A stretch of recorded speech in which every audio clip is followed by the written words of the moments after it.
Hello, I am going to be discussing and comparing and contrasting my presentations within the class of 624.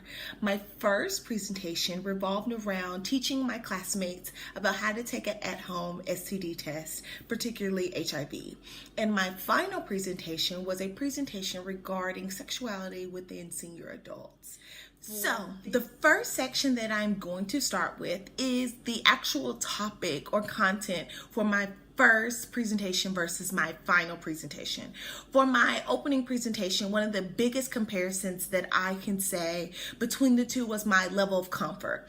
At my current internship site out in Memphis, I complete routine HIV tests on a regular basis. So when I had to present the steps to the class, how to do it, it was very easy, it was routine. So the instructions I made were very easy compared to my final presentation where it was revolving around older adult sexuality. So this was new information for me and it was unfamiliar. I was unfamiliar with the content and I had to complete some additional research in order to present the material. So that was really one of the biggest takeaways. The second section that I am going to discuss is my preparation for both presentations. So as I stated before, my comfort level with my first presentation was very high because I was so used to completing the task on a weekly basis. So therefore my presentation, I didn't rehearse, I didn't make an outline of things that I wanted to say.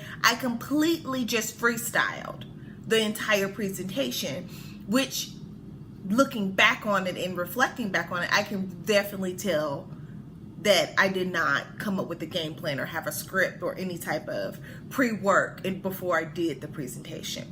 However, for my final presentation, due to the fact that I had to complete a lot of research on the topic, it gave me time to rehearse what I needed to say, but also had me time to really grasp the information, which allowed me to be able to kind of be in a mini expert role for completing this task because of the actual outside time that I spent preparing for my finals presentation. But this also resulted in the fact that since I was presenting the senior sexuality in a group, I had to make sure that my part of the presentation was not going to impede on my other group members' portion of the presentation as well. So the preparation was very much a key element of difference between my first presentation and my final presentation.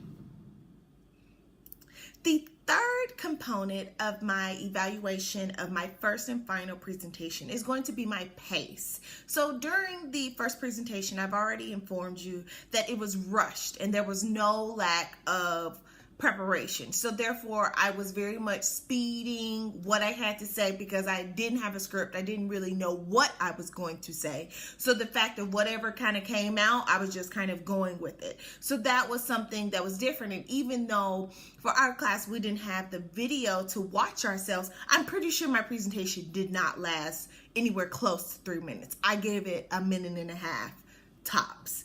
But for my final presentation, I was very confident.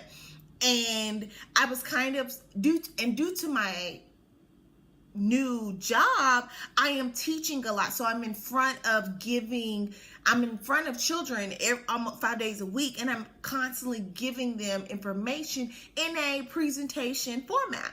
So I've learned, and also through this class, I've also learned how to kind of like slow down my pace. So therefore it's kind of at a steady beat. But also I know that shows a level of confidence as well when the presenter is not rushing through or the presentation is not really fast, but it also gives time for the audience to absorb the information as well.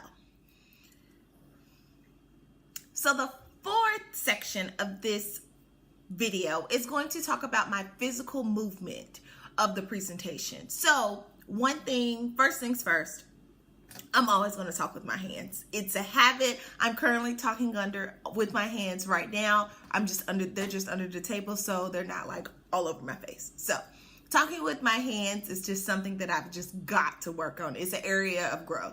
It's one of my grow areas. However, one thing that I have started to do is always have something in my hand, whether it's a pen or a piece of paper with just some jotted notes on it, or I have a clicker at my job that kind of helps me kind of watch out for how much my hands are in my face, or how much, and for me to personally monitor my hand movements and gestures.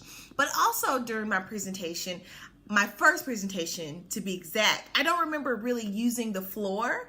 I remember being stuck in one spot, which I feel as though communicates fear, discomfort, and a lack of confidence. Because I feel as though when you're being a presenter, you kind of have to exude some type of confidence, because people are seeing you as the expert for your presentation and for the content that you will be conveying to them. So that was one of the biggest areas. And I noticed, just thinking back on my final presentation, is that I navigated the floor more. When it was my turn, I kind of went to the center and was able to kind of walk around, not briskly or like I'm going for a morning walk, but just kind of take the time to use the space that was in front of me, but also being mindful of my presence, my physical presence, and my physical movement to the audience. The sixth section of this presentation is going to discuss my audience engagement.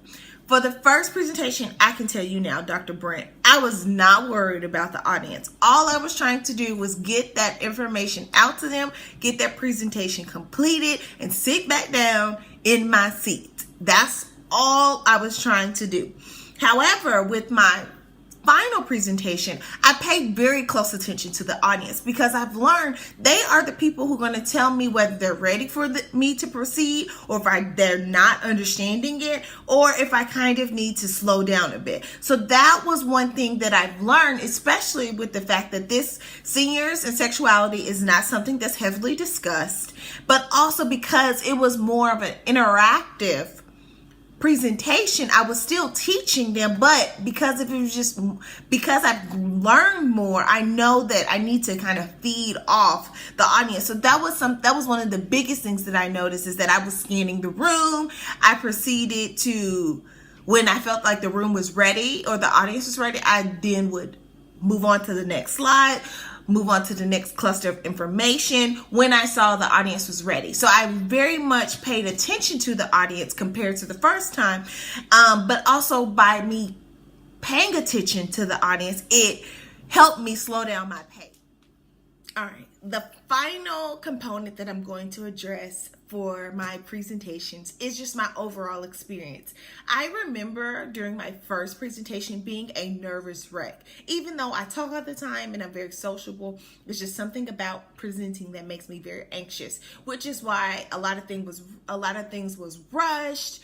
I stood in one spot. However, by the time we got to our final presentation, I had been at my new job where I was constantly presenting information about 2 months. So my comfort level of being able to present information had definitely increased, but due to the fact that I had prepared for this presentation as well, that took the edge off. I was very confident in the information that I was presenting. I was still nervous for my final presentation, but the anxiety and the discomfort was dramatically decreased by preparation. I think one of the biggest takeaways from this class is being able to bring myself in a presentation, but still conveying and presenting quality information, just giving it a twist to fit not only my learning style and my personality style, but also being able to engage with others and mix those various presentation to meet people's learning style. So with doing that and taking this class, I've been able to see my areas of glow. So places that I do really well at, which I know that I am a great speaker. I can kind of read people. I think that's like my clinical intuition, but also just the way that I kind of present myself and the energy that I exude in a room. But my areas of grow are definitely my hand movements, myself thinking that I'm competent to present the information, and then it's always going to be a confidence level because presentations just give me the EBGBs. So with that being said, those are my final words as far as my compare and contrast for my first presentation versus my final. Thank you so much. I greatly appreciate everything that you have taught me.